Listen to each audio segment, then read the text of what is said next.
স্বরাষ্ট্রমন্ত্রী অমিত শাহর বাড়িতে গেল, খাবার সার্ভ করছে কে?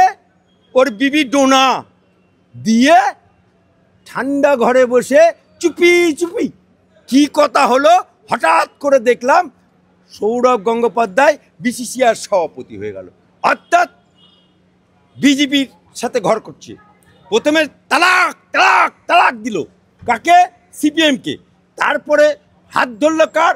বিজেপির স্বরাষ্ট্রমন্ত্রীর। কিনে কেন না উনি সভাপতি হলেন বিসিসিআই। তারপরে বিসিসিআই সভাপতি মেয়াদ শেষ হলো, এখন আবার বিজেপি তালাক তালাক তালাক হয়ে গেল। এখন আবার উনি মমতা ব্যানার্জির হাত ধরে 1 টাকা বিনিময়ে উনি নাকি কারখানা করবে। যার একটা চায়ের দোকান করার ক্ষমতা নেই সে করবে কারখানা। ওনার বাড়ি দক্ষিণ 24 পরগনার মধ্যে, দক্ষিণ কলকাতার মধ্যে, মমতার বাড়ি দক্ষিণ কলকাতা।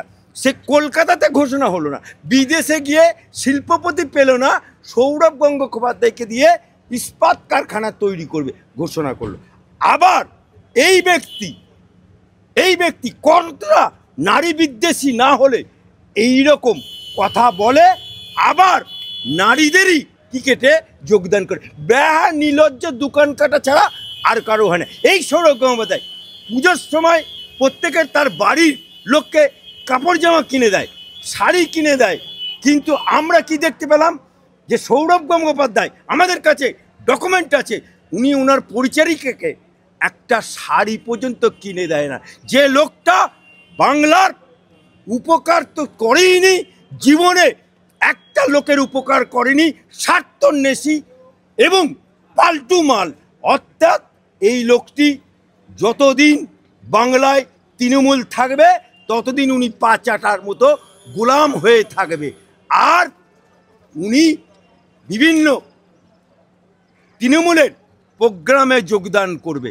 কিন্তু বাংলার মানুষ এখন সৌরভ গঙ্গোপাধ্যায়কে চিনে নিয়েছে যে উনি সিপিএমের সাথে ঘর করেছে, উনি বিজেপির সাথে ঘর করেছে, উনি তৃণমূলের সাথে ঘর করছে।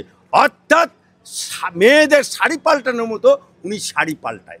স্যার বলছি, সৌরভ গাঙ্গুলি তো বলেছিল যে বাংলায় শিল্প নিয়ে আসবে, সেই শিল্পের তো এখনো দেখা মিলল না। তোমার দেখা নাই রে, তোমার দেখা নাই। সৌরভ গঙ্গোপাধ্যায়ের শিল্পের কারখানা দেখা নাই রে, দেখা নেই।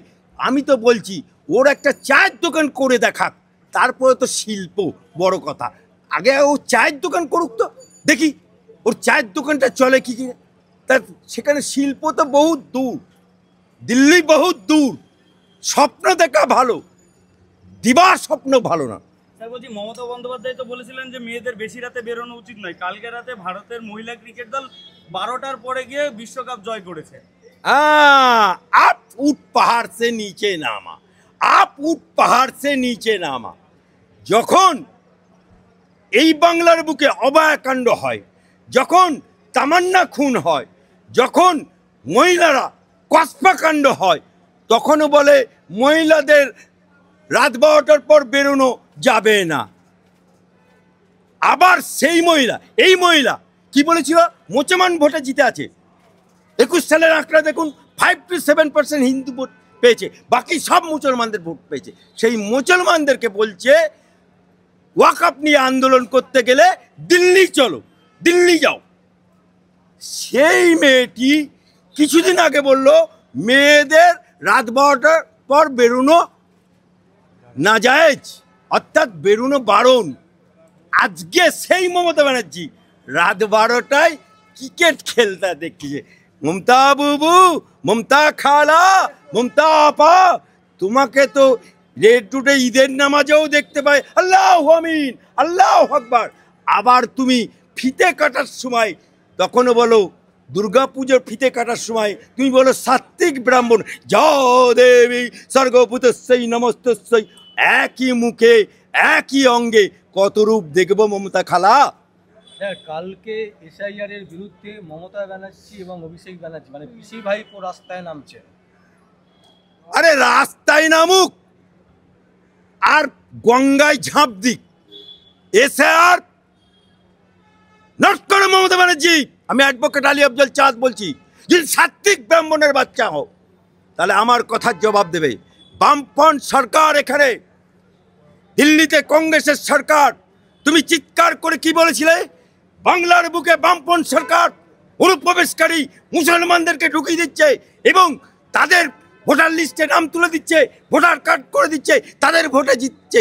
এনআরসি করতে হবে, উনি বলে না সিএ করতে হবে, এসআইআর করতে হবে, সেই বলেই উনি ক্ষান্ত নেই। সেদিনকে কাগজের ডালা করে স্পিকারকে ছুঁড়েছিল।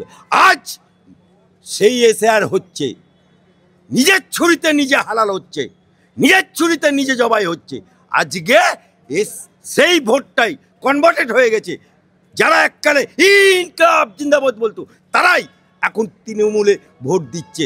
এই জন্যই বুকে বেড়ে কোন কোন জায়গায় ব্যথালো, কোন কোন জায়গায় ব্যথালো।